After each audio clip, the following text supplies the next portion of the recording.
자, 인사할게요. 안녕하세요. 예, 반갑습니다. 378페이지 볼게요.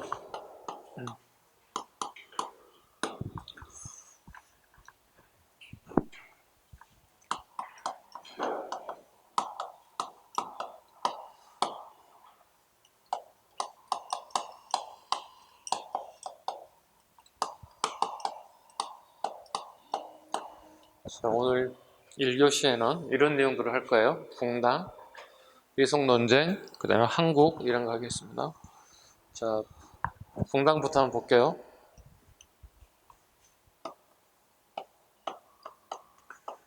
이렇게 동인, 서인 이렇게 구분돼요.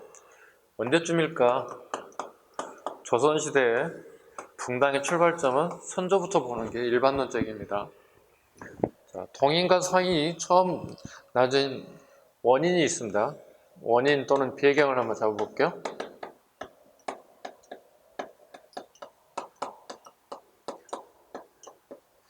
이조 전랑직이라는 자리다툼이에요.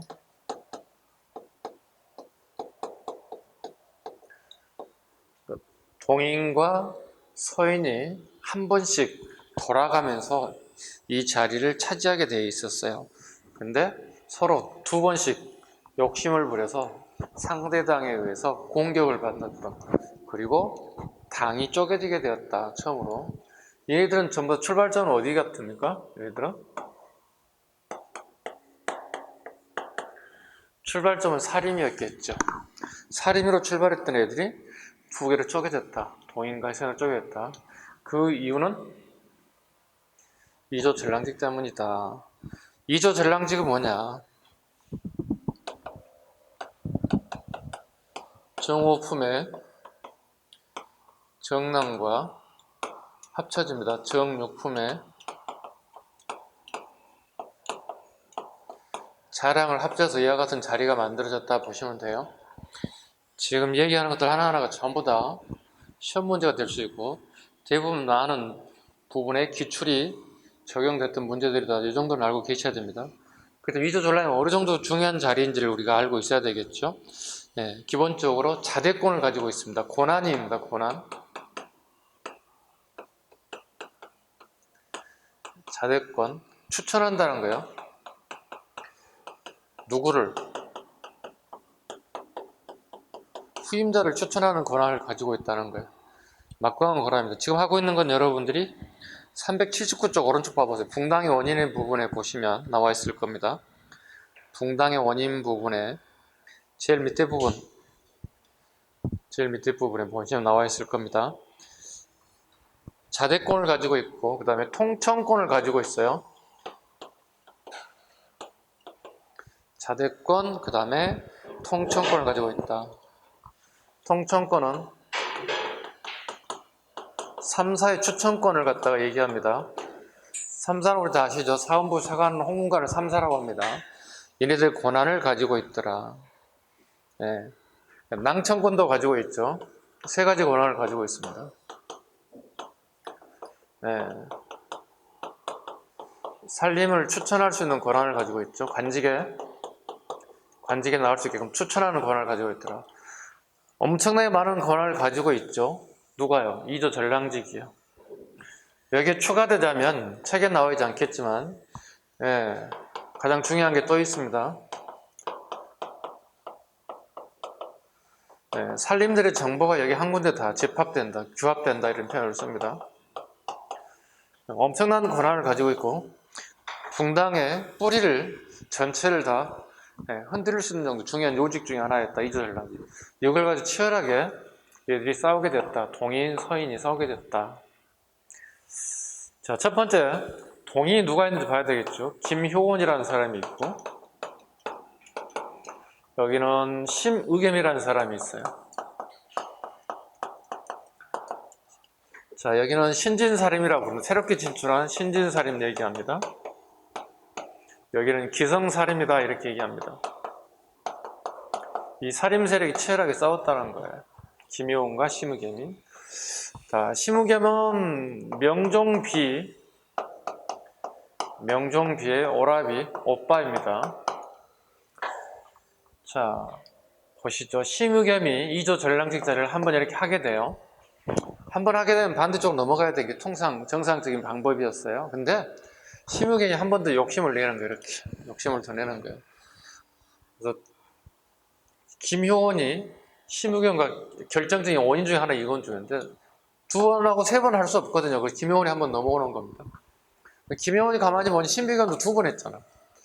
그죠? 아, 나도 한 번 더 해야 되겠다는 거예요. 그래서 두 번 저도 하는 거예요. 김효원도. 이걸 가지고 싸우게 된 거예요. 그리고 서로 비판에 열을 가하게 되는데요. 김효원이 심의겸에게 이렇게 합니다. 명종비에 오랍이잖아요. 쉽게 이걸 줄여서 우리 보통 애척 정치했다. 애척이 정치하면 안 된다는 어떤 그런 것들이 있거든요. 근데 심의겸은 반대로 김효원을 또 욕합니다. 욕을 먹어서 또 욕을 해야 되겠죠. 대갚음 줘야 되겠죠. 네, 김효원은 그 당시 권력자였던 윤원영의 식객이었다. 이렇게 비판하게 되는 겁니다. 윤원영의 식객이었다. 복잡하죠? 네. 식객이란 말은 관직을 탐할 목적으로 여기 와서 자꾸 아부하지 않았느냐, 밥을 자주 얻어먹으러 오지 않았느냐 비판하는 거죠. 이때 김효원은 무슨 소리 하고 있느냐, 아, 그분께서 오라는데, 최고의 권력자인데 오라는데 가봐야지, 내가 무슨 힘으로 버틸 수 있겠느냐, 이렇게 서로 치열하게 싸우게 되는 거예요. 약간 좀 졸렬하죠. 그리고 심무겸이 또다시 심충겸이라는 동생이 있어요. 그 다음 대상자 심충겸은 주지 않았던 거거든요.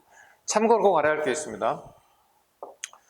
2조 전량직 자리는 과거 급제자만이 할 수 있어요.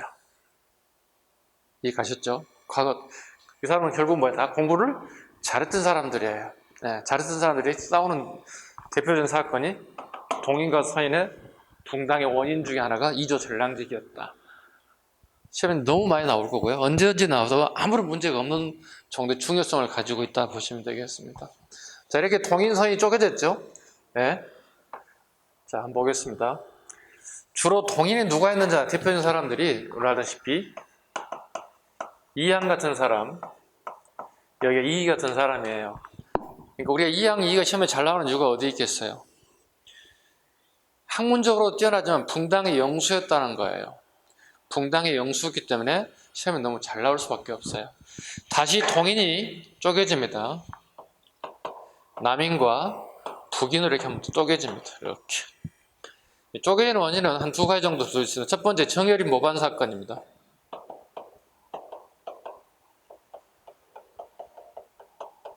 두 번째는 건저희 사건이라고 합니다. 이 두 가지를 통해서 동인이 또다시 남인과 북인으로 쪼개져들어. 붕당이라고 그러죠, 이걸 갖다가. 붕당이 되는 원인을 또 적어볼게요. 꼭 기억하시기 바랍니다. 어떤 사건이 터지면 처벌 문제가 항상 등장한답니다. 어떻게 처벌할 것인가, 이게 가장 큰 주가 됐다는 겁니다. 사건이 터지고 난 다음에. 자, 정해립에 대한 부분도 먼저 보겠습니다. 자, 정해립은요, 원래 서인의 영수였던 이희가 천거를 했어요. 추천을 해줬다는 뜻입니다.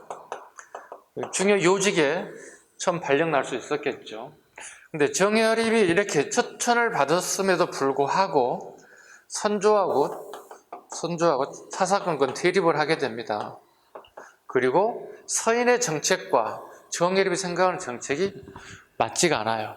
쉽게 요즘에 뭐 여야 우리 정당 정치를 하는데 색깔이 맞지 않은 거예요. 잘못 들어간 거예요. 요즘 말로 하면 탈당을 하게 됐어요. 즉 이희의 추천을 받아서, 즉 서인의 영수였던 이희의 추천을 받았던 사람이 탈당을 하고 난 다음에 동인으로 말을 갈아타게 된 거예요. 이렇게 되면 어떻게 될까요? 요즘 얘기하면 배신자 프레임에 걸려서 되게 그 정치는 어렵게 되겠죠. 생각해 보세요. 여당 하다가 야당으로 왔다, 야당 하다가 여당, 되게 별로 신뢰가 가지 않잖아요. 그죠? 좋든 싫든 간에 어찌됐든 간에 하나의 어떤 라인을 타는 게 좋을 거라 생각하는데, 이희가 추천했음에도 불구하고 이렇게 넘어가게 됐어요. 그렇다면 생각해 보세요. 이희의 영향력이 막강했던 이 서인들 입장에서는 정해립이 좋게 보일까요? 언젠가는 알았어, 너 두고 봐. 이런 식이 될 거거든요. 이런 상황이었어요. 근데 선조하고 또 정예립이 또 대립각을 세우게 됩니다. 왜냐면 대표적인 사건이 이거예요. 선조의 생각은 이겁니다. 왕토 사상입니다. 우리나라의 모든 것은 땅을 포함한 모든 권력부터 모든 것들은 다 왕의 거라고 생각한다는 거야. 왕토 사상을 가지고 있다는 거예요. 누가요? 선조가요. 그러면 정예립은 무슨 생각을 가지고 있을까?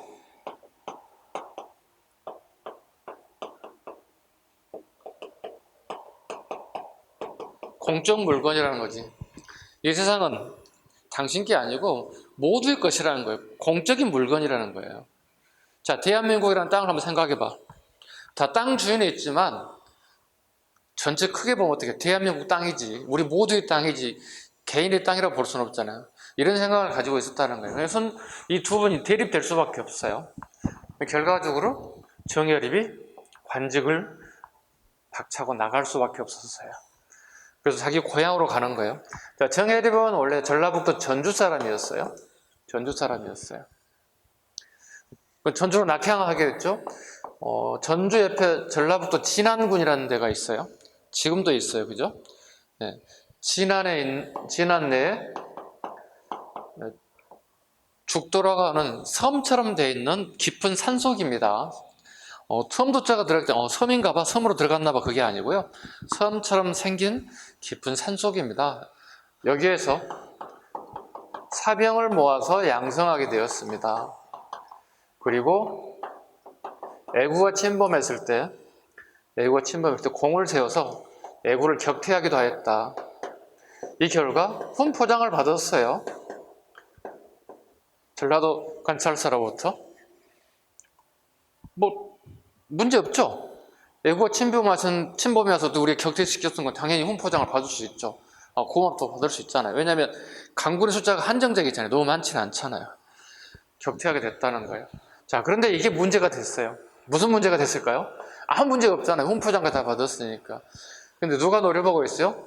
이의 후계들이 노려보고 있잖아요. 우리 붕당을 배신하고 자기 서인에 용서했던 이의를 배신했던, 추천장까지 써줬는데 말이죠. 배신했단 말이죠. 괘씸하게 생각했었겠지. 그래서 하나 노리고 있었는데 마침 이게 걸린 거야. 문제가 뭐예요? 이거예요. 사병이에요. 우리 경국대전에 사병 양성은 불법의 역모예요. 역모로 처단받게 되어 있어요. 서인들에 의해서 이 사병을 가지고 정예립을 갖다가 결과적으로 역모로 몰게 됐다. 역모로 몰게 됐다. 이때 역모의 총책임자가 서인의 정철이었어요. 서인의 정철이 이 역모 사건의 의금부의 추국장의 대표로서 온갖 만행을 저지르게 돼요. 생각해 보세요. 특별하게 역모를 꾸밀 게 없잖아요. 그죠? 그런데 결과적으로 정철이 수없이 많은 사람을 고문하고 죽여요. 대충 기록상의 1000여 명을 희생시키게 됐어요. 기록상의 1000여 명이면 기록되지 않는 걸 생각해 보면 어떻게 될 것 같아요? 훨씬 더 많은 숫자가 나올 거 아니겠습니까? 지금처럼 데이터를 정확히 뽑아내는 시절이 아니잖아요. 네. 결과적으로 정철에 의해서 정예립과 관련된 모든 사람들이 다 희생되었다는 거야. 이때 정예립과 관련되어 있는 사람들 거의 대부분이 호남인들이었어요. 80%가 호남인이었고요. 그 다음에 20%가 영남인들이 같이 포함되어 있어요. 이렇게. 결과적으로 누가 몰락하게 됐습니까? 동이 약세를 벌일 수밖에 없는 현상이 벌어졌어요. 그럼 이 처벌을 갖다가 할 거 아니겠습니까? 그러면 처벌에 관련된 부분이 찬성과 반대가 있을 거거든요. 요즘에 검사가 있고 변호사가 변론을 하듯이, 무죄다 변론을 하듯이 똑같은 논리거든요. 자, 여러분이 한번 물어볼게요. 이건 정답이 없어요. 자, 질문합니다. 여러분에게. 정예립 모반 사건을 일으켜서 처벌을 받았습니다. 그 다음에 많은 사람들이 희생을 당하게 됐습니다. 이건 역모입니까? 앞에 분? 어떻게 생각하세요? 본인 생각. 답이 없다니까? 법에 위반됐기 때문에 역모입니까? 법과 관계없이 애국을 격퇴했기 때문에 역모가 아닙니까? 국가에 충성한 거잖아. 나를 지켰으니까. 뭐라고 생각하세요? 본인 생각은? 어? 네? 잘못 들었다고 무슨 소리 하고 쟤도 수업하고 있는데 지금. 봐봐. 정여립이 낙향했잖아. 그지? 선조하고 다툼이 있어서. 그 낙향해서 군사를 모아서 훈련을 시켜서 애구가 왔을 때 격퇴했다고. 근데 사병을 양성하면 안 되게 돼 있다고 우리나라 법에 경국대전에 역모가 돼 있다고. 근데 그 법을 적용하고 되면 역모가 된다는 거지. 그지? 논리적으로 보면. 근데 크게 보게 된다면 애구를 격퇴했기 때문에 역모가 아니라 충성한 거잖아. 나라를 지켰잖아. 그지? 근데 이걸 역모로 몰았단 얘기지. 그럼 본인 생각을 물어보는 거야. 이게 역모입니까? 역모가 아닙니까? 물어보는 거지. 뭐라고 생각하세요? 역모가 아닌 것 같다. 고민할 때 막 짧게 얘기해. 뭐 같아요? 역모 아닌 것 같다. 아닌 것 같다. 다 아니라고 그러네? 자, 봐봐요. 자, 이게 온건파야. 본인이 아까 아니라고 했던 분은 다 여기야. 온건파야. 여러분들 남인에 해당되는 거야. 자, 역모 같아 하는 사람도 있을 거 아니야. 여기야, 이게 강경파야. 그래서 남인과 북인으로 나뉘어졌어요. 이렇게. 오케이? 이거 무슨 문제예요? 처벌 문제예요. 사건이 벌어지고 난 다음에 처벌이라는 얘기는 뭐예요? 통인 내부에서 설왕설래 했다는 거지. 야, 역모다, 역모가 아닌데 나뉘어졌다는 뜻이에요. 야, 그게 역모냐? 역모지. 이렇게 서로 쪼개졌다는 거예요. 그 처벌 문제를 가지고 다시 남인과 북인으로 쪼개지더라는 뜻입니다. 이해 가셨죠? 네, 이게 결국은 이 사람들이 어떻게 합니까? 이양 같은 사람, 이양 계열들이 이쪽으로 오게 돼요. 그 다음에 여기 봐요. 북인은요, 남명, 조식 선생 계열로 이렇게 오게 되는 거예요. 이해 가셨어요? 남명 조식이 권력을 잡았던 시기에는 다시 누가 권력을 잡습니까? 선조 이후에 누가 권력을 잡아요? 강해군이 권력을 잡는 거예요. 이해 가셨죠? 자, 이렇게 북인이었던 북인은 또다시 붕당이 일어납니다. 대북하고 소북이 또 쪼개져요. 이렇게. 대북은 강해군을 지지했던 세력들이에요. 여기는 영창대군을 이복 동생입니다. 훗날 죽여버리죠. 강해군이. 그죠? 이렇게 대북과 소북으로 또다시 쪼개져요. 강해군 시기에. 자, 여기까지 하고요. 다시 두 번째 사건을 더 하겠습니다. 건저희 사건입니다. 건저희란 말은 세자의 자리를 채운다는 뜻이에요. 아직 세자의 자리가 없다는 거거든. 자, 봐봅시다. 우리 선조 볼게요. 선조가 인지련을 맞이하게 됐고 도망다니다가 세월 다 갔잖아요. 대신에 그의 아들 임해군은 첫째 아들이고 강해군이 둘째 아들인데 임해군은 약간 좀 부족해요. 그 다음에 인지련하는 도중에 일본군에 생포되기도 하고요. 민폐야, 제피지를 말해야지 해시당 도망을 가든가 해. 아버지 따라 그냥 의주까지 가시든가. 근데 강해군이 되게 엄청난 역할을 하게 돼요. 의병도 모집하고 그 다음에 의주를 가게 되면서 왕이 압록강을 건너면 우리나라 왕이 없어지는 거야. 그러면 그 왕 노릇을 할 사람이 누구냐 있어? 세자들이 해야 할 거 아니야. 그 세자가 강해군이 하게 돼요. 자, 이런 사건 우리 뭐라고 하냐면 분조 사건이라 불러요.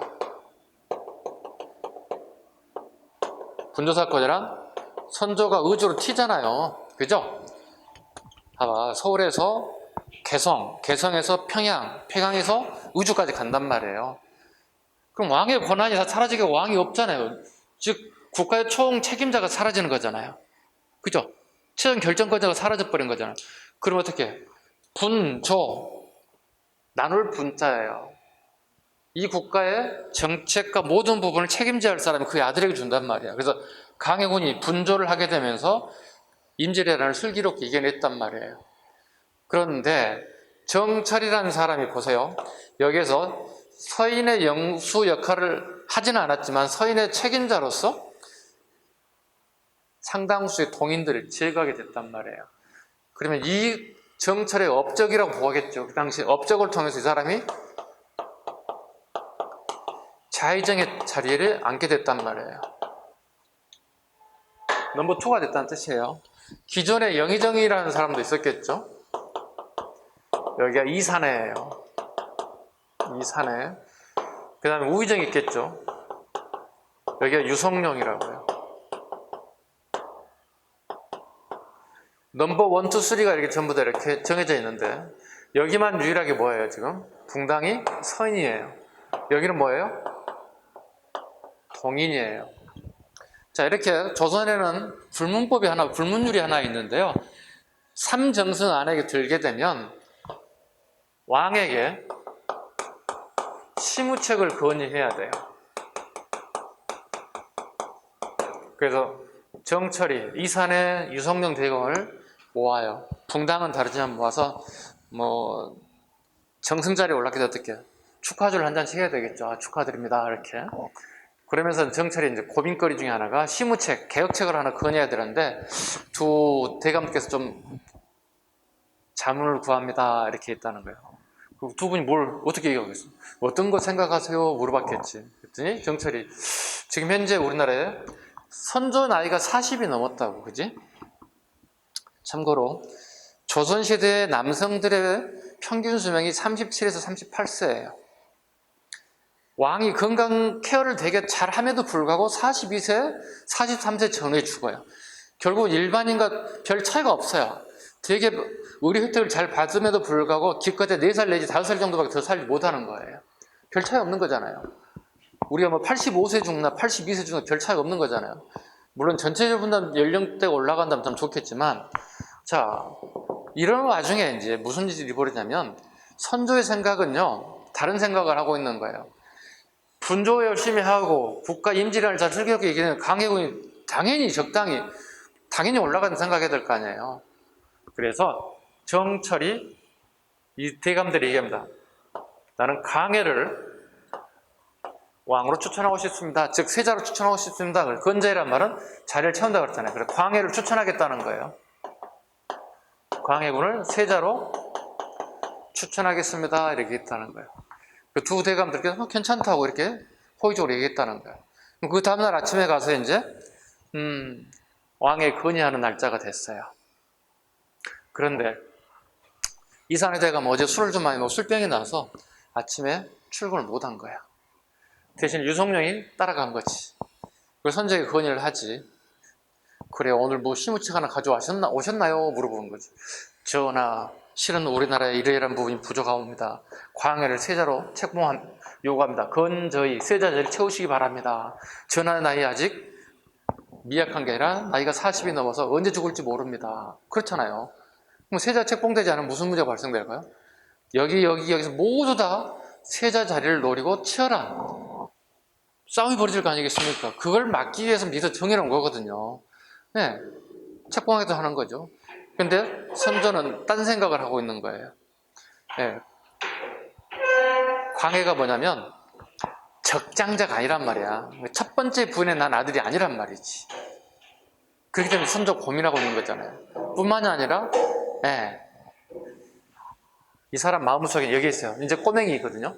10대 초반에 이 꼬맹이를 갖다가 생각하고 있는 거예요. 누가? 선조가. 그래서 결과 건재의 사건들로 인해서 결과적으로 보시면 정철이 유배를 가게 돼요.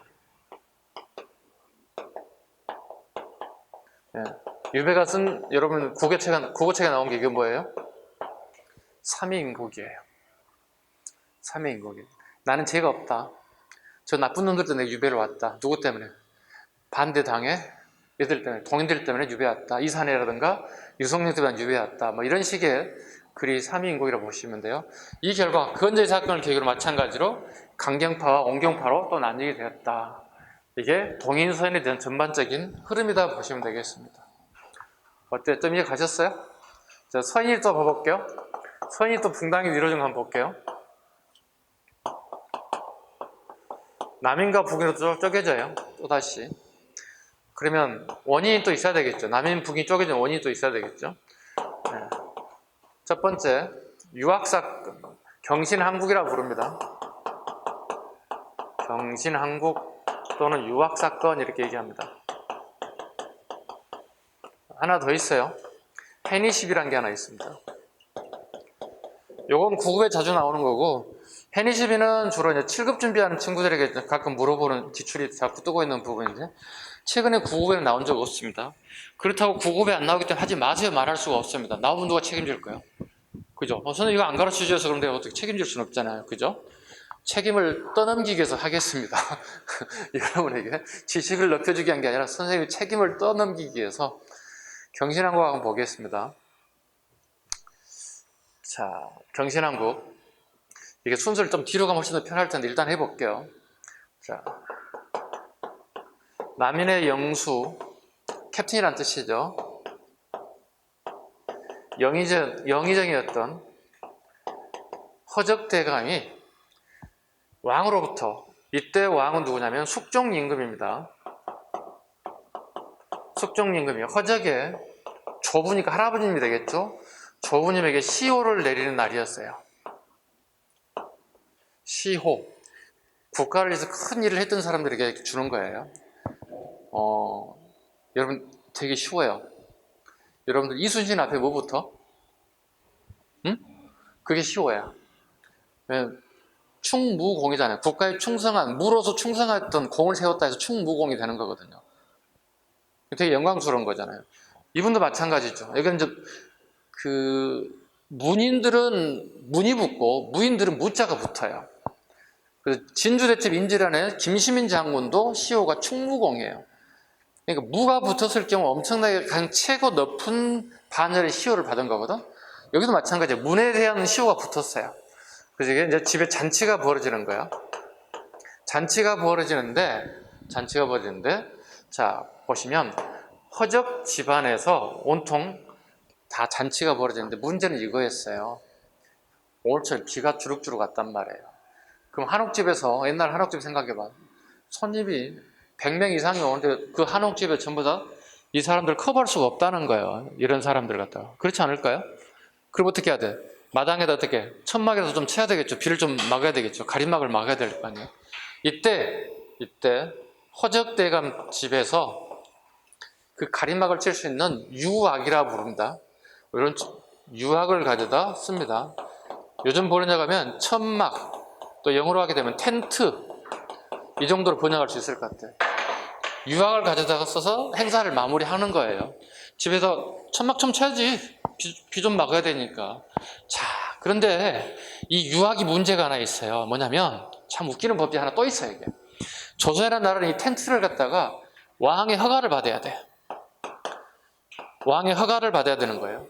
그 다음에 군사용으로밖에 쓸 수가 없는 거예요. 왕의 허가를 받는 얘기는 우리 경복궁에 근정전 가보신 분이 있어? 근정전. 강화문 바로 들어가면 표 끊고 들어가면 강화문이야, 거기가. 강화문에 표 받는 데 있어. 표를 뭐 3,000원, 2,000원 주고 사가지고 들어가면 표 받는 데가 있어. 들어가면 딱 첫 번째 문이 근정전이라고, 그 건물이. 이건 국가의 행사를 하는 것이야. 왕의 즉위식이라든가, 그 다음에 뭐 예교에 관련된 부분, 그 다음에 군사에 관련된 행사를 하는 것이거든요. 네. 여기서 주로 쓰는 것들이 이제 근정전을 사용하게 되고, 군사용으로 사용됐다. 이건 엄격히 관리를 하는 것 중에 하나였다 보시면 돼요. 이게 유학이었습니다. 이게 기름 유자를 써요. 자, 봐봐. 하얀 천 위에다가 기름을 발라요. 자, 그럼 물과 기름이 섞여지나요? 흘러내리죠. 이 논리예요. 물과 기름이 섞이지 않는 논리를 이용해서 빗물이 쭉쭉쭉 떨어지게 만든 논리를 이게 유학. 그래서 기름 유자가 붙어 있는 거예요. 아, 천막을 천 위에다 기름을 발라서 물과 기름의 원리에 따라서 흘러내리게끔 만든 게 텐트였구나. 처음 출발점이. 지금이야 되게 성능 좋은 텐트들이 되게 많이 나와 있지만 그 시기 최초에 이런 텐트들이만 나타났다. 이걸 사용했다고 해서 역모로 몰아서 제거한 겁니다. 자, 이 사건의 결과 어떤 사람들이 희생되는지 보세요. 자, 남인의 영수 허적 넘버원이었죠? 죽습니다. 두 번째 허목가입니다. 허목 유배가입니다. 형제가 아닙니다. 한 10촌 정도 되는 겁니다. 같은 뭐 종친의 종태당들 보시면 돼요. 우리가 뭐 같은 김씨, 박씨가 전부 다 형제는 아니잖아. 허씨가 성이 많지 않기 때문에 형제인가 생각하죠. 이름 아닙니다. 그 다음에 윤선도로 이제 정치를 떠나게 하게끔 하죠. 이 사건을 해서. 그래서 제주도로 배를 타고 이동하기 시작하죠.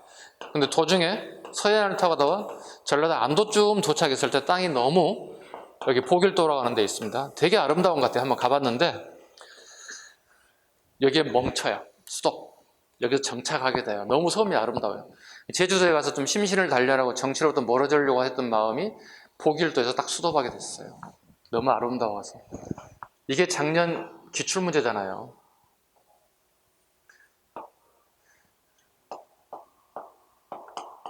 윤선도의 작품이 뭐예요? 첫 번째가 오우가지.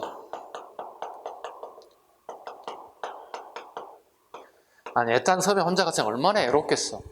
여러분 생각해봐. 컴퓨터도 없지, TV도 없지, 휴대폰도 없지. 여러분 섬에 갈 때 가장 먼저 갈 게 휴대폰 가져갈 거 아니야. 예, 그지? 예, 와이파이 터지면 참 좋겠죠. 근데 안 터져. 자, 휴대폰도 없고 뭐 아무것도 없다고. 문화시설이 아예 없다고. 그러면 애롭겠지. 근데 오후가 저렇게 5개 친구가 있으나 애롭지 않다고 표현한 거잖아요. 물, 돌, 소나무, 대나무, 저녁에 달. 이 5가지 친구가 외롭지 않다. 자, 봐봐. 이 오후가를 쭉 이렇게 사료로 제시한다고. 이 글을 쓴 작자의 붕당에 대한 설명을 옳은 거 물어봤어. 뭐야? 윤선도 붕당이 뭐야? 남인이잖아. 남인이잖아. 남인의 생각은 뭘까요? 왕권 강화를 주장한 사람들이에요. 서인의 주장은 뭘까요? 신권 강화를 주장한 사람들, 전혀 생각이 다른 사람들이에요. 이렇게 이제 선택지 답으로 여러분 곤란해질 수 있어야 하는데, 이건 그냥 외우세요. 그냥 어쩔 수 없어요. 이 부분은. 다른 건 전부 흐름인데, 이건 그냥 외우세요. 그냥. 서인 뭐라고요? 신권이 강해. 내가 강해야 된다 생각하고. 남인은 왕권이 강한 생각이고. 그러니까 서로 완전히 달라요. 붕당 자체가 다른 거야, 이렇게. 이런 게 선택지 답으로 골라내는 거야. 그럼 답이 뭐겠어요, 여기서? 이 사람이 남인이면. 신권 강화요, 왕권 강화요? 어렵지 않잖아요. 이런 쉽게 골라낼 수 있잖아. 네. 자, 이제 해니십이 갑니다. 해덕, 니성입니다. 해덕과 니성입니다. 충청도 지역입니다. 충청도 지역입니다. 해덕의 송시열, 니성의 윤중입니다. 이 사람은 서로 간의 사제지간입니다. 스승과 제자지간입니다. 네, 스승과 제자지간에 싸움이 벌어졌습니다. 그래서 시비에 걸렸다. 해덕과 옆마을입니다. 옆마을의 상입니다. 자, 되게 사제지간은 되게 사이가 좋지 않나요? 그죠? 대부분 스승에게 A를 다 할 거고, 스승은 제자를 성실히 가르치려고 할 거고. 자, 그런데 윤중의 아버지가 윤성거란 보신 분입니다. 윤성거란 분이 계십니다. 또 이때 핵심 인사가 또 윤유라는 사람도 계십니다. 되게 얽히고 설켜 있습니다. 자, 윤성거가 사망하게 됩니다. 참고로 윤성거와 송실은 아주 막역한 친구 사이입니다. 그래서 친구에게 자기 아들을 맡긴 거지. 참 어려운 일이지, 그죠? 어려운 일이지만 송실이라는 인물이 너무 유명한 인물이잖아요. 여러분 알다시피. 송실 같은 인물도 우리 뭐라 불러요? 살인이라 불러요? 살림이라 불러요? 네? 오케이. 살림이라 한다고. 과거 시험을 보지 않았지만 제자들 너무 똑똑한 애들 많이 양성해서 배출했어요. 너희 스승이 누구니? 물어봤다는 얘기지. 우리 스승이 송시열입니다. 송시열이 추천을 받아서 옵니다. 이런 사람들 살림이라 한다고. 송시열이 윤중을 가르쳤고 윤성과 송시열은 막역한 사이였고, 근데 이분이 돌아가신다고 사망하자 윤중이 자기 아버지의 묘비명을 좀 멋지게 좀 써달라고 요구합니다. 스승이 원체 유명하신 분이니까. 그랬더니 송시열이 요즘 말로 하면 너희 아버지를 땡땡땡땡 이렇게 욕을 한 거예요. 디스한 거지, 쉽게 해서. 이러시면 안 됩니다, 스승님. 장난하지 마시고 다시 좀 잘 써주세요. 이렇게 의뢰도 했겠죠. 야, 그래서 너희 아버지는 개 땡땡땡 이렇게 적은 거야. 어때? 여러분이 선생님한테 이런 글을 하나 써달라고 그랬어. 내가 여러분한테 너희 아버지는 개 땡땡땡 하면 어떻게, 여러분 어떨 것 같아? 처음에는 에이 선생님 왜 그러세요? 이렇게 하겠지. 두 번째 어떻게? 또 왔어. 받고 나다니 어떻게 마음이? 뭐야? 이렇게 되겠지. 그래서 싸움이 나게 됐죠. 그래서 해덕 사람과 이성 사람 간에, 스승과 제자 간에 시비가 붙었다. 그래서 결과적으로 쪼개되게 됐다. 그래서 송시열이 나이 드신 분들 노론이 되는 거고, 윤중은 제자니까 좀 젊겠죠. 소론으로 가게 되었다 보시면 돼요. 하나 더 할게요. 윤유마저도 할게요. 윤유 마찬가지 남인이에요. 자, 송시열과 윤유는 막역한 사이예요. 나이 차는 좀 있습니다만, 예, 같은 그 사림 입장에서 서로 막역한 사이인데요. 어느 날 이렇게 술을 좀 한 잔씩 한단 말이에요. 이렇게 우리가 술을 안 먹고 맨정신에 그냥 똑바른 얘기 하지만 술 한 잔씩 먹으면 무슨 얘기를 하나요? 좀 진심된 얘기를 좀 하죠. 속의 얘기도 좀 하잖아요. 그죠? 그죠? 예. 그래서 윤유하고 송시열이 술 먹으면서 이런 얘기를 했대요. 윤유가 이렇게 얘기했대요. 우리는 현재 공부하는 게 주자성리학이잖아요. 주의가 만든 성리학을 공부 열심히 해서 주자성리학을 보통 얘기하잖아요. 그렇게 얘기했대요. 아니 왜 주의는 말이야. 유학을 자기 마음대로 해석했는지 모르겠다. 유학을 자기 멋대로 해석한 게 성리학이란 말이야. 얘를 멋대로 했는지 모르겠다. 약간 디스를 한 거야. 송시를 뭐라고 그랬겠어?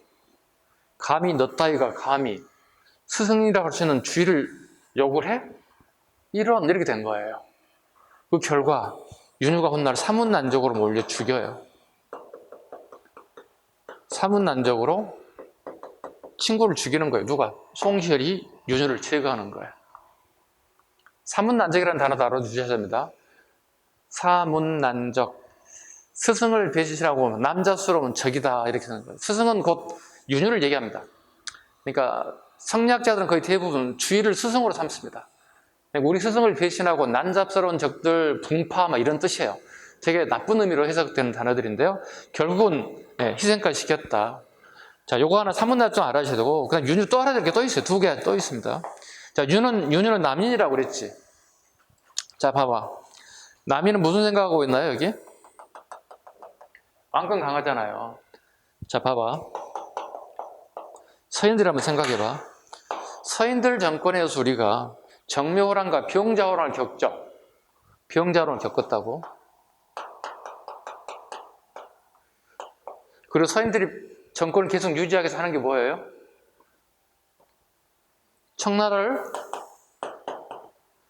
청나라에게 복수하겠다고 얘기하잖아요. 그죠? 네, 복수를 설치하잖아요. 휴종 때는. 그죠? 복수하겠다고 얘기한다고. 근데 남인들이 어떻게 해요? 야, 게임 안 돼. 무슨 소리 하고 있어. 게임 안 되는데, 그건. 남인들이 비판하잖아요.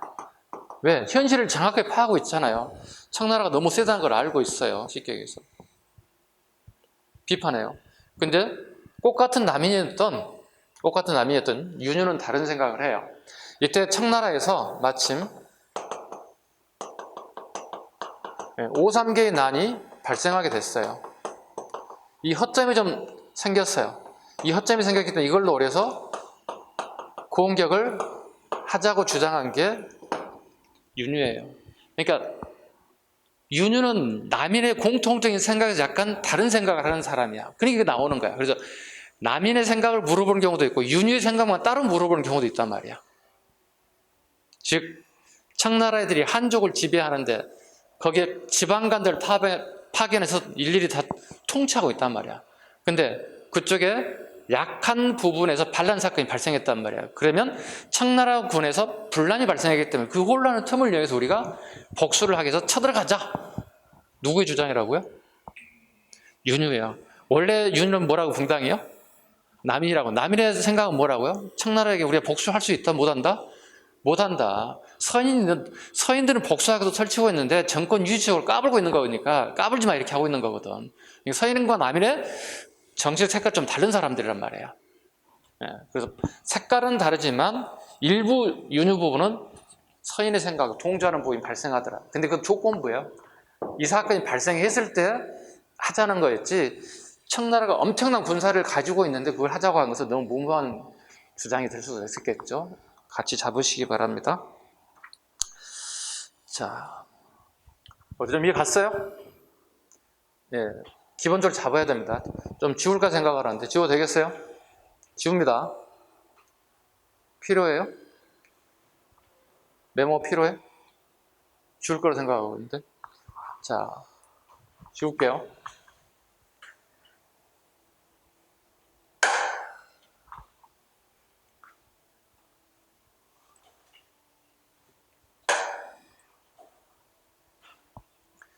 그 다음에 380페이지 한번 펴보세요. 380페이지. 호랑 논쟁 한번 볼게요.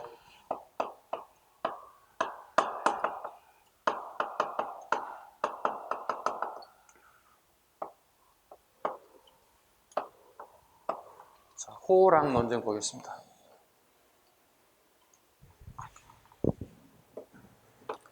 아까 붕당에 동인, 서인, 남인, 북인, 노론, 소론 할 때 노론입니다. 자, 노론 내부의 분열이 발생하게 되었습니다. 네.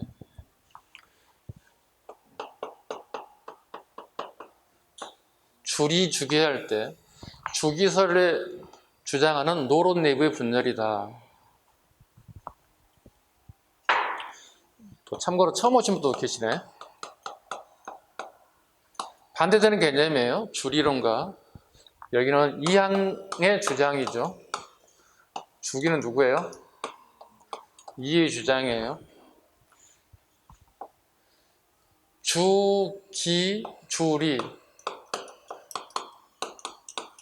사단과 칠정을 얘기합니다. 사람은 모름지기 인, 의, 의 지혜가 있어야 한다 이렇게 얘기하죠. 이걸 사단이라 부르고, 칠정은 인간이 느끼는 7가지 감정을 얘기합니다. 어때? 오늘 비가 좀 주룩주룩 오니까 기분이 약간 좀 그렇지. 약간 꾸리꾸리하지, 그죠? 쾌활하진 않죠? 본인이 느끼는 감정이에요, 그대로 이렇게. 자, 보세요. 주기설의 노론이 내부 분열입니다. 이게 처음에 거의 답이에요. 정답이에요. 거의 정답으로 떨어지는 거예요, 이게. 노론 내부의 분열인데 통상 뭐 동인과 서인의 분열이 있다 뭐 이런 식의 지문이 나온다는 거예요. 자, 노론이 권력을 잡았을 때 호론과 낙론들이 다른 생각하고 있다는 겁니다. 자, 호론은 오늘날의 호서지방, 충청지방입니다. 충청지역, 여기 기호지방, 근경기라고 보시면 됩니다. 오늘날의 서울, 경기, 인천, 충청북도 일부, 강원도 일부 약간 좀 되게 광범위한 지역입니다. 이 사람들이 생각이 좀 다르다는 겁니다. 주장하는 내용 보겠습니다. 호론자들 인물성 이론입니다.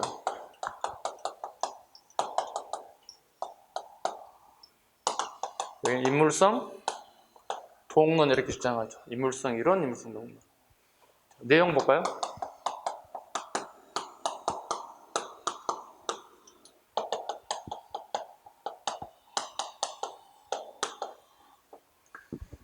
사람과 동물이 같은지 틀린지를 물어보고 있다는 거예요.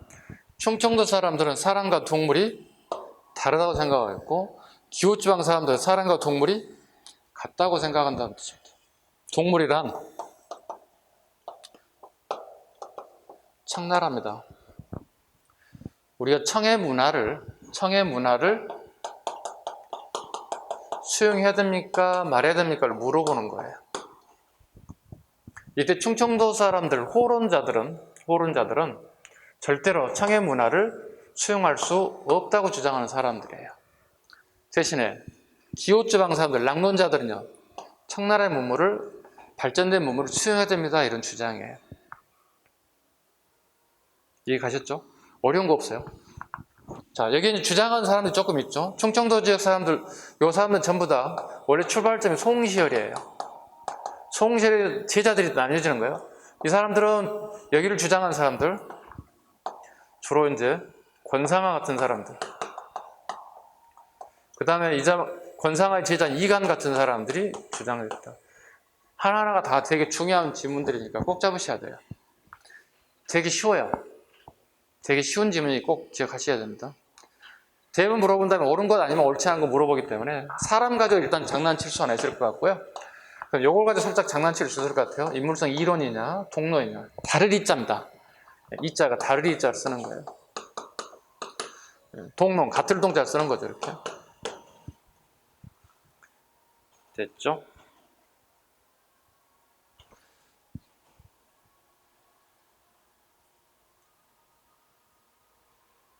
됐죠? 지울게요. 칠판이 좁아가지고 원래 선생님 스타일이 저 칠판 끝에 저 끝에까지 해서 전체를 쭉 나열하는 방식을 택하는데 판서를 너무 제가 살 수가 없어요. 지울게요.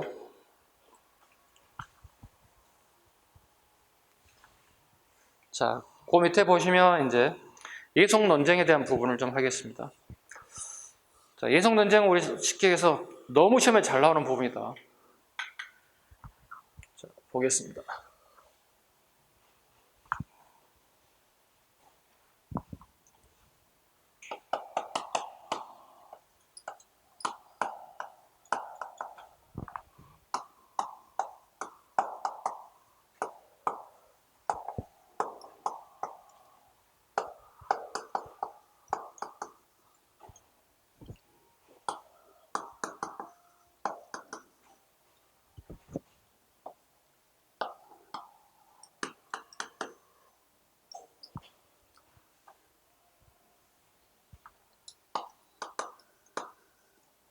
자, 일단 볼게요. 예속 논쟁에 대한 부분을 할까 합니다. 요거 우리 다 설명했던 부분이니까. 효정은 주로 하는 게 이제 국벌 정치를 할 겁니다. 오형청을 이용해서.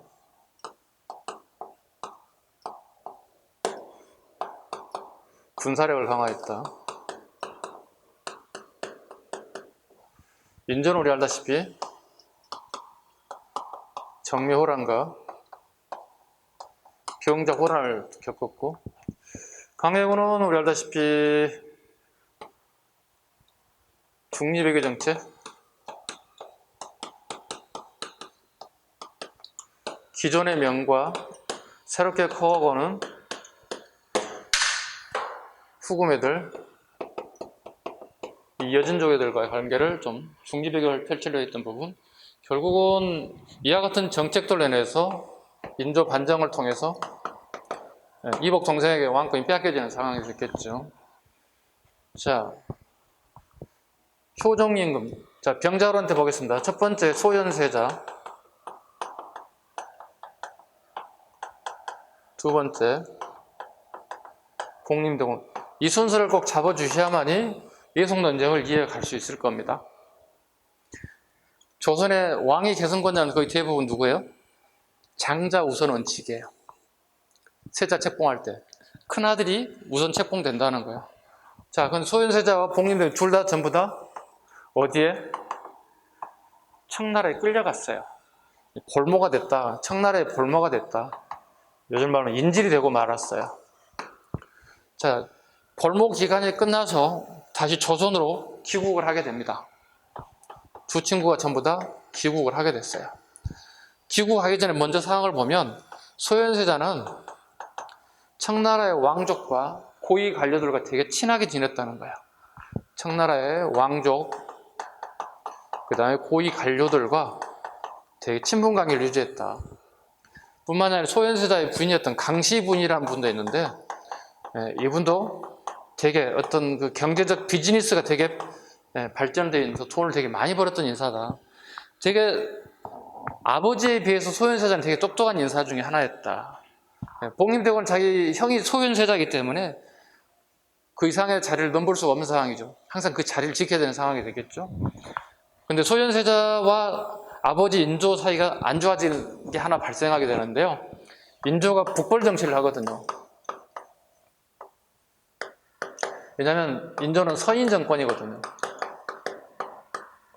서인 정권들은 정묘호란과 병자호란 실패했다면 이 정권은 물러나야 돼, 솔직히. 요즘 같으면 당연히 탄핵 대상이 돼야 된다고. 그럼에도 불구하고 서인들은 인조를 계속 밀어붙인다고, 권력 계속 잡기 위해서. 그리고 어떻게 해? 서인 정권들은 우리 백성들을 속이는 거야. 뭐라고? 우리 원수를 갚아야 한다고. 게임이 안 돼요. 세계 최강의 군대를 가지고 있는 청나라한테 게임이 안 돼요. 우리 백성들을 속이고 있는 거예요. 호도하고 있는 거예요. 호도하면서 쓰는 명칭이 뭔지 아세요?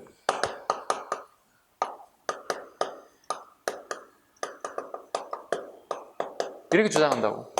이건 책에 안 나오는 내용들인데요. 호운불백년이라고 얘기합니다. 여기서 호는 오랑캐 호자입니다. 여진적 애들 얘기하는 거야. 오랑캐 호자를 쓰는 거야. 삼수변이 있던 호수호가 되는데 그냥 호자 쓰면 오랑캐가 되거든. 봐요. 오랑캐 우는 100년이니까 채 안 갔나, 아니 불자니까. 얼마 안 남았다는 거야. 전애들의 오랑캐들의 운세는 100년이 안 가는데 얼마 남지 않았다. 조금만 더 힘내자. 이렇게 속이고 있는 거야. 백성을 속이고 있는 거야.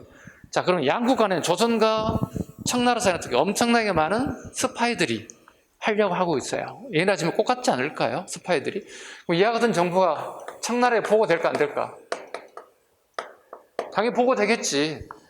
조선의 사대부들이 우리나라 운세가 100년이 채 가지 않기 때문에 곧 망하겠다고 소문내고 있습니다. 그러면서 복수를 설치하고 우리에게 복수하겠다고 합니다. 누가? 서인들이요.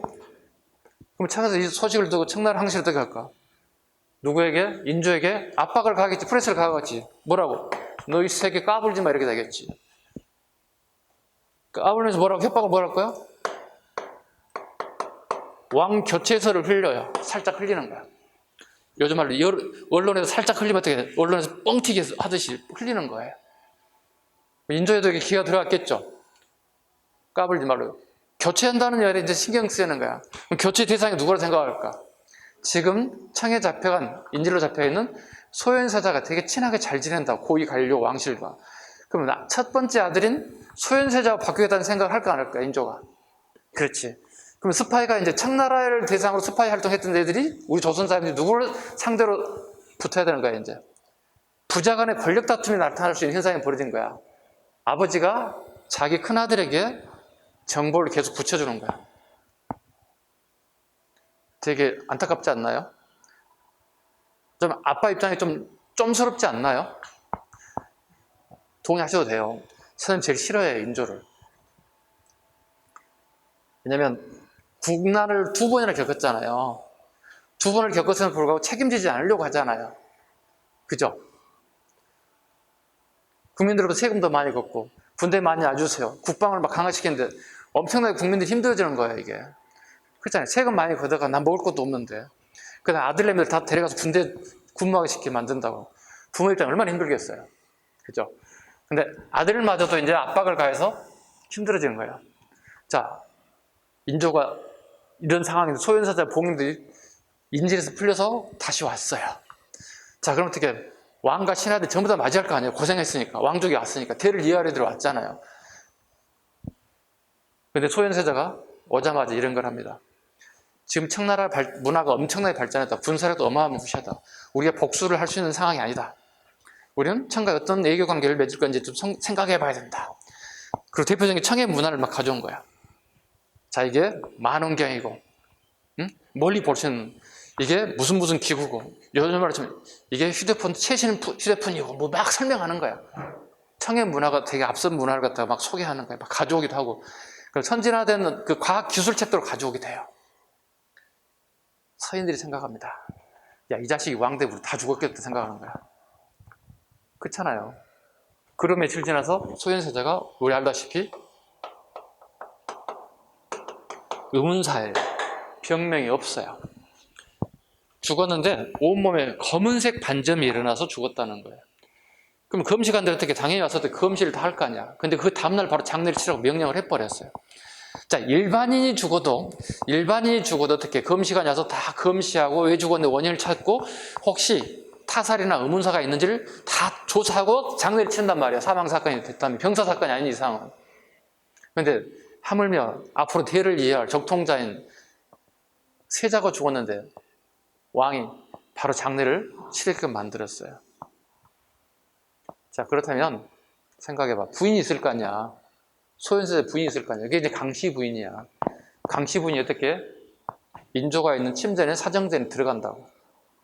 집무실에 들어가서 문을 콱 열어젖힌다고. 생각해봐. 우리 여성분들 여기 계시잖아요, 많이. 결혼해서 예를 들어서 가정해봐. 시아버지하고 가까워요? 남편하고 가까워요? 당연히 남편하고 가깝지. 자, 시아버지가 우리 남편을 죽였어. 예를 들어서. 가만히 있어요? 당연히 따져야지. 그럼 문을 확 열고 가는 거야. 아니, 왜 이런 짓을 하고 있냐고. 당신이 뭔데 우리 남편을 죽였냐고. 당신 아들 아니냐고 말이야. 이럴 수가 있냐. 인륜이 이래도 되겠느냐고. 강씨 부인이 되게 똑똑한 사람이 막 고리고리 치른다고. 얘들, 자, 당신 손자 3명 있다고. 얘도 다 죽이세요. 당신 손자니까. 이러면 막 싸 붙이는 거야. 그럴 수 있지. 감정이 폭발할 수 있지. 생각해봐. 멀쩡한 남편이 죽었으니까. 알았어, 내가 다 죽일게. 그래서 어떻게 해요? 자기 며느리든 강씨 부인과 손자 세 녀석을 제주도로 유배 보내잖아요. 유배 보낸다고. 그걸 기록에 하면 풍토병에서 죽었다고 그래요. 풍토병이 왜 죽어요? 기록하기 애매모호하니까 그냥 풍토병에 죽었다 얘기하지. 근데 막내가 하나 살아요. 그 막내가 이제 밀풍군이에요. 이 두 사이에 태어난 아들이 하나 있는데 강씨 부인 죽고 첫째, 둘째 다 죽고 풍토병. 막내가 하나 이제 밀풍군이라는 사람이 하나 살아요. 밀풍군이 이때 나와요. 영조 때 2인자 난이 발생해요. 이거 소론입니다. 소론이 불만을 품고 나오는 게 영조는 노론이란 말이야.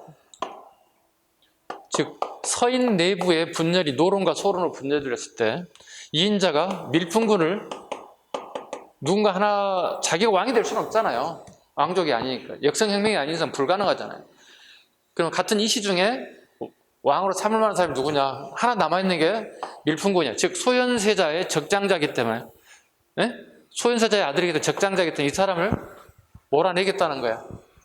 영조는 앞에 경종을 죽인 의문사 사건이 걸려있다고. 그러니까 소론들이 노론에게 밀려서 쫓겨나기 시작했다는 거야. 그래서 이인자가 전국의 모든 사람들을 다 동원시켜서 소론의 모든 사람을 동원해서 나를 얘기해서 이인자 난이라 부르고 영조 초기 가장 힘든 사건 중에 하나가 이인자 난이란 말이에요. 이때 밀풍군이 등장한다고. 다시 이쪽으로 오겠습니다.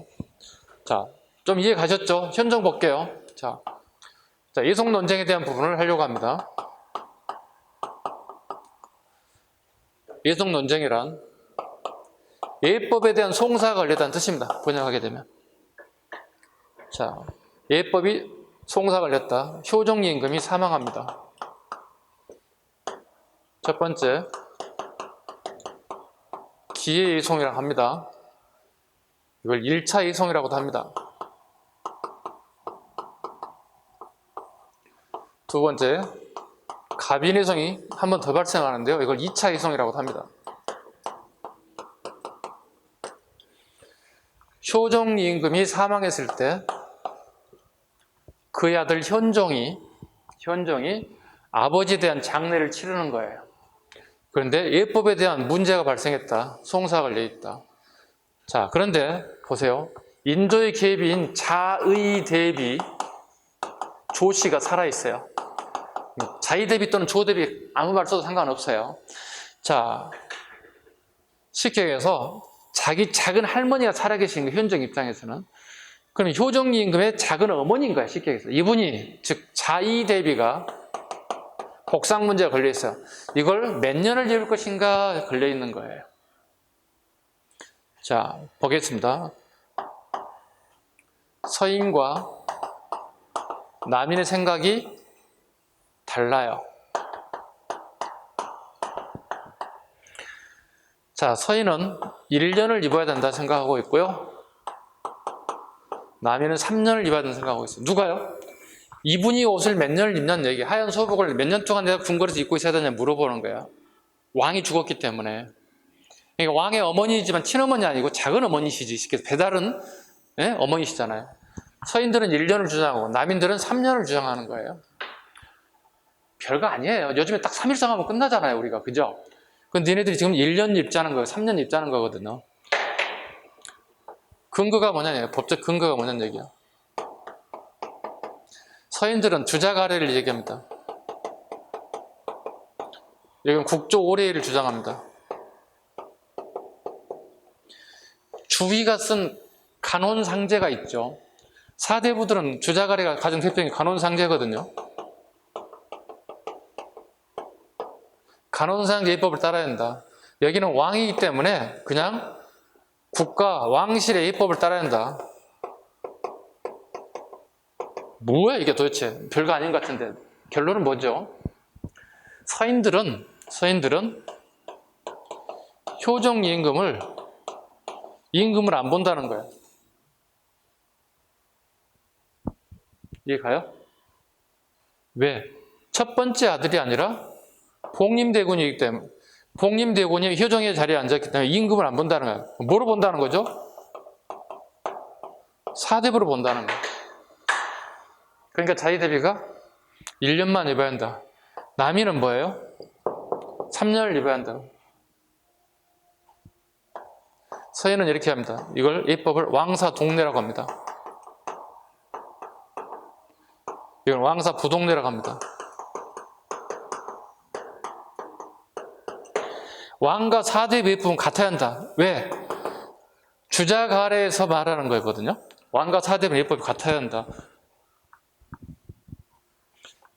복림대구는 왕이 아니기 때문에, 적장자 아니기 때문에 사대부로 보겠다는 거예요.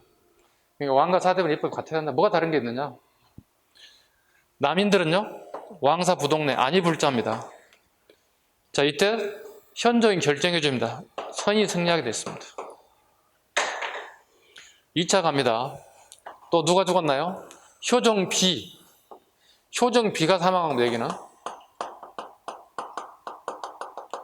여기는 아버지시고 본인의, 여기는 자기 친어머니시죠. 그죠? 모우가 돌아가신 거예요. 이때 또 주장한다고요. 서인들은 10개월, 남인들 1년이죠. 누가? 자이 대비 조씨가 죽었을 때 복상을 어떻게 할 것인가? 그거 같아요. 주작 아래 국조오래 같아요. 마찬가지. 결과적으로 뭐 왕사동, 낭사부동 똑같은 말이에요. 이렇게 똑같이 연결된다 보시면 돼요.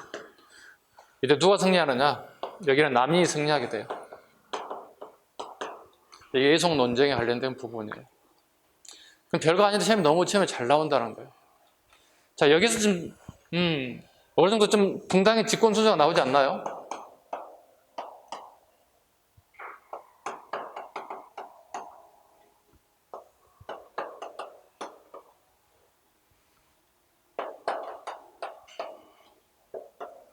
이렇게. 이건 좀 암기 한번 할까요? 네, 붕당 직권 순서.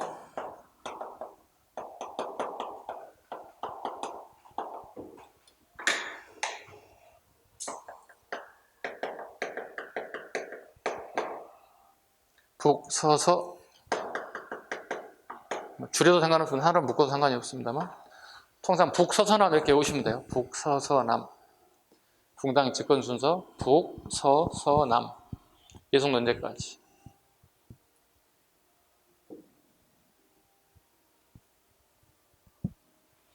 됐죠? 자, 숙종 때부터는 좀 쉬어갈까요? 네, 타임상 좀 끊어가겠습니다.